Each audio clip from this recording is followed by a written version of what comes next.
ಮಹಿಳೆಯೊಬ್ಬಳನ್ನ interview ಇದೆ ಎಂದು ನಿರ್ಜನ ಪ್ರದೇಶಕ್ಕೆ ಕರೆಸಿಕೊಂಡ ವ್ಯಕ್ತಿಯೊಬ್ಬ ಸೀಮೆಎಣ್ಣೆ ಸುರಿದು ಮಹಿಳೆಗೆ ಬೆಂಕಿ ಹಚ್ಚಿರುವ ಘಟನೆ ಕೋಲ್ಕತ್ತಾದಲ್ಲಿ ನಡೆದಿದೆ. 30 ವರ್ಷದ ಮಹಿಳೆಯ ಮೇಲೆ ಹಲ್ಲೆ ಮಾಡಿದ ಸಿದ್ಧಾರ್ಥ್ ಬಂಧಿತ ಆರೋಪಿ. ಸ್ಥಳೀಯರು ಮತ್ತು ಪೊಲೀಸರು ತಕ್ಷಣವೇ ಮಹಿಳೆಯನ್ನ ಆಸ್ಪತ್ರೆಗೆ ದಾಖಲಿಸಿದ್ದು ಚಿಕಿತ್ಸೆ ಫಲಿಸದೆ ಮಹಿಳೆ ನಿಧನರಾಗಿದ್ದಾರೆ.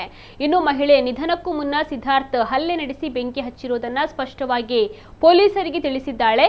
ಈ ಹೇಳಿಕೆಯ ಆಧಾರದ ಮೇಲೆ ಕಾರ್ಯಾಚರಣೆಯನ್ನು ನಡೆಸಿದ ಪೊಲೀಸರು ಆರೋಪಿಯನ್ನು ಬಂಧಿಸಿದ್ದಾರೆ. ಇನ್ನು ಆರೋಪಿಯ ವಿರುದ್ಧ ಸಂತ್ರಸ್ತೆಯ ತಾಯಿ, ಮಗಳು ಮದುವೆ ನಿರಾಕರಿಸಿದ್ದಕ್ಕೆ ಈ ಕೃತ್ಯವನ್ನ ಎಸಗಿದ್ದಾನೆ ಎಂದು ದೂರನ್ನ ನೀಡಿದ್ದಾರೆ.